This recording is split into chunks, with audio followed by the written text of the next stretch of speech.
Za 9 horami, 9 řekami, za oceánem s 9 ropnými skvrnami.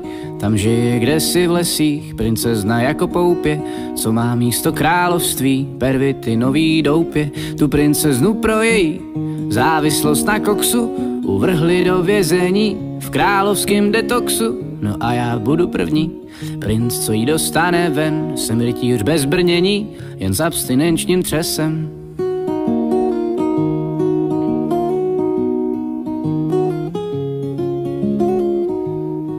Do rance před cestou narvu ještě pár buchet s trávou, pak natáhnu 2 pávy, zapiju to kávou. Buďte tu všichni zdraví, já musím pro nevěstu ještě zajdu do lékárny koupit perník na cestu. Přede mnou je teď 4 daleka, ale mě táhne vědomí, že na mě někde princezna čeká, ta nejhezčí z nejhezčích, která by hned nabídla mi svou otevřenou náruč s otevřenými žílami.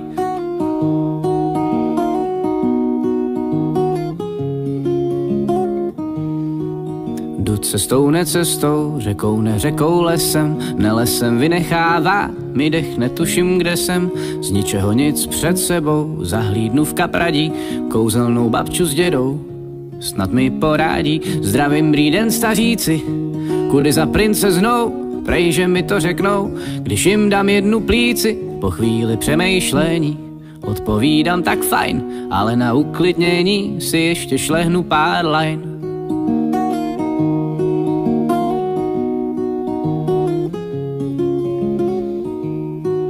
Se staříky se loučím a na cestu se vracím. Operace proběhla bez větších komplikací, jenom tu a tam zvracím, oči mě strašně pálí, takže je mi vlastně stejně jako předtím, možná líp. A jdu dál jen za svou vyvolenou, z absence nikotínu se mi nohy podlamujou v kolenou. Ještě že sám v ranci mám nějaký energy drinky a buchty s halucinogenními účinky.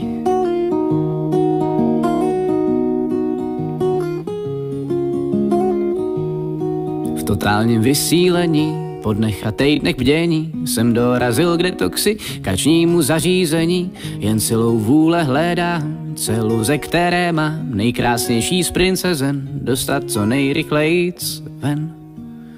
Když najednou vidím, jak na mě z dálky mává kdosi s modrým předloktím, to bude ta pravá, ale s vysvobozením to nebude jenom tak.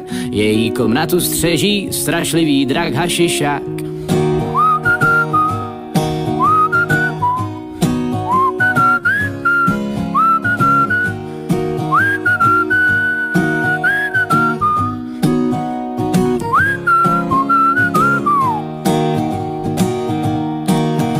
Neměj strach, lásko, já tý stůře už štědřím lekci, nebo jácně běžím k drakovi a tasím injekci. Jsem však konsternován, když na mě rozevře chřtán, no ale v tu chvíli mě napadne geniální plán, jak uvolnit princeznu ze zajetí.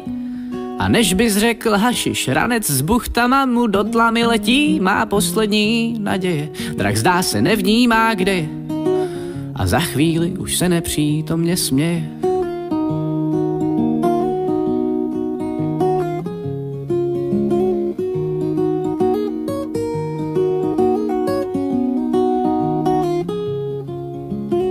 Tak jsme se s princeznou přes okno políbili, ona vevnitř, já venku, oděrka na oděrku. Tam za horami a za řekami, za oceánem s 9 ropnými skvrnami.